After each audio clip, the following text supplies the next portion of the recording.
Hey family, welcome back to the Calibrate Tools channel. There's a right way and a wrong way to mount your miter saw. So stick around and we'll find out how to do it.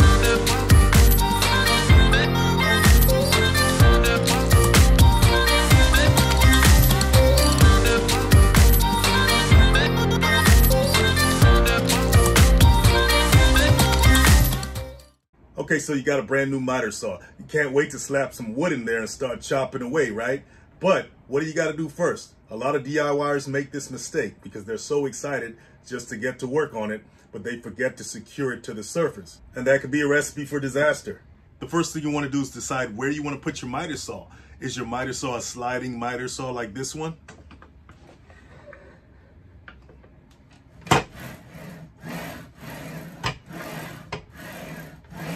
Well, if that's the case, you don't want to set your miter saw right up against a wall or something like that, because it wouldn't make sense. Then you can't slide it, right? You want to pull it away from the wall so you have room to slide it.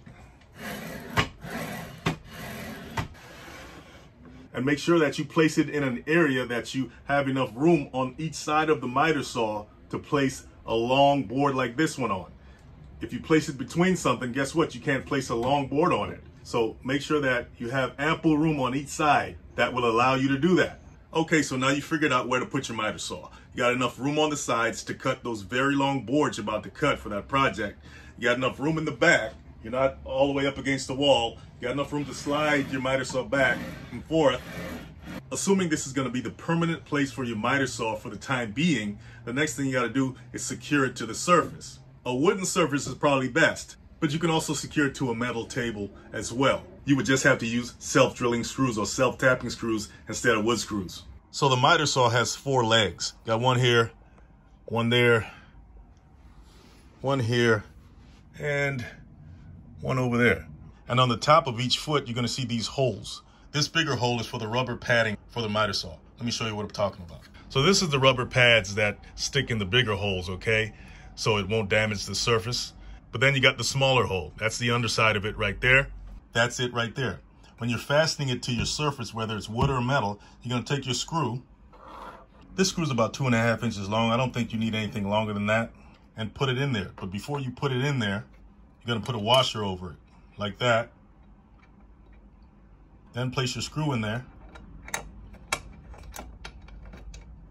And then you're just gonna take your drill and drill it into your wooden surface or whatever surface you have. And you're gonna do that for all 4 feet.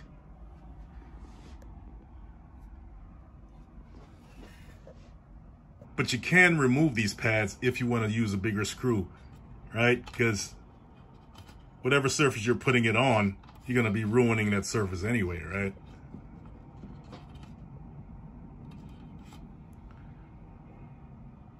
So you can use these holes as well if you remove the pads.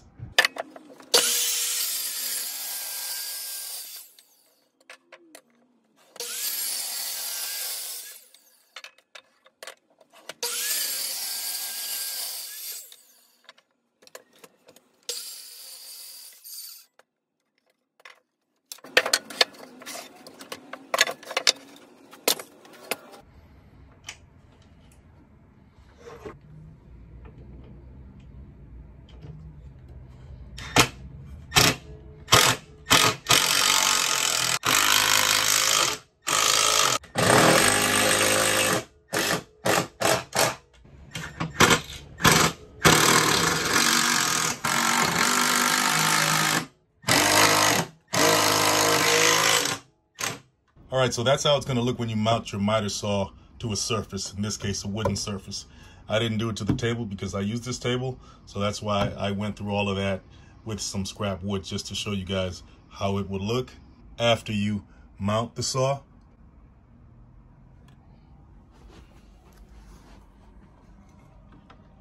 One of the important reasons for mounting the saw is this right here. You have your angles that you can set the saw at, okay? And you would have to loosen this knob back here to move the saw at whatever angle that you want it to be.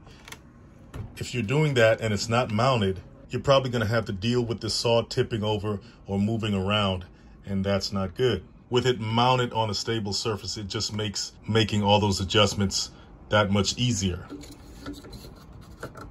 Tighten that back up. And let's say that your saw blade is already dull and you're trying to cut through a tough piece of wood. Well, that can cause an unmounted or unsecured miter saw to shift around, jump around, slide around, all of which are not good and very dangerous. Now, if there's a situation where you need to use your miter saw, but you don't necessarily want to mount it on that surface permanently, or you just haven't gotten around to doing it yet, but you need to get that workout, you can use clamps to mount down at least the front 2 feet. You can slide the front 2 feet of your miter saw to the edge of your surface or table and use the clamps to mount them down. Like I said, I don't recommend using clamps, but if you're in a tight situation and you need to cut some small pieces of wood and you need to get it out right away, you can do this. So you take a clamp, something like that, and you just clamp the miter saw to the edge of the table. Take your other clamp and do this side.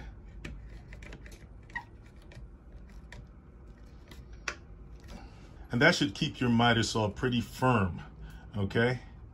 Shouldn't go anywhere. But like I said, as soon as you can, find a place for your miter saw, a permanent place for your miter saw in your shop or garage or whatever, and mount it with the screws. Just makes it safer.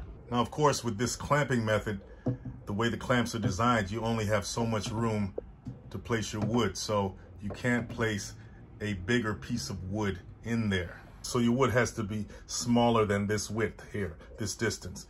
And most of the time it is anyway, so. Also, we got to make sure that when we're using clamps like this, we can also get the maximum angle cut doing this. So that's 45-degree angles on this miter saw. So let's loosen that.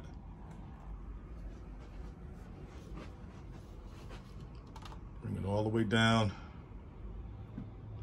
Yep, we got it. Just made it right there.